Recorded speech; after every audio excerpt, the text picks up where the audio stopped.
Sekiranya kadar inflasi telah meningkat, apakah kesannya terhadap aktiviti ekonomi dalam sesebuah negara? Okey, kalau kadar inflasi meningkat, bermaksud harga barang naik secara berterusan. So, apa jadi? Adakah jumlah tabungan meningkat? Oh tak, jumlah tabungan akan berkurang sebab bila berlaku inflasi, harga barang naik, kita terpaksa keluarkan duit daripada tabung untuk bayar harga barang yang semakin mahal tu. So, salah lah yang ni jawapan dia. Okey, B, jumlah dan nilai ekspor bertambah. Okey, ekspor tu maksudnya kita jual barang ke luar negara.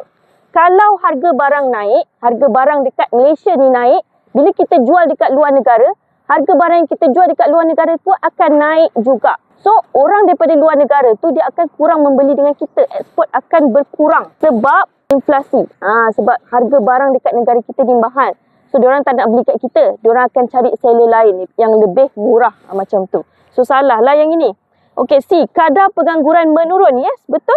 Ini adalah salah satu orang kata kesan yang positif lah kalau berlaku inflasi.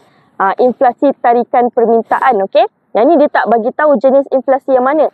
So, kalau berlaku inflasi tarikan permintaan, harga barang naik disebabkan oleh permintaan meningkat kan? Itu dia akan bagi kesan yang positif di mana dia akan mengurangkan kadar pengangguran. Okey, bila inflasi tarikan permintaan meningkat, bermaksud pengeluar ni dia perlu keluarkan barang dan perkhidmatan dengan lebih banyak lagi.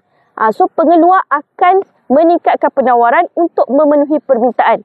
So, kalau pengeluar nak naikkan penawaran, dia perlu tambah pekerja.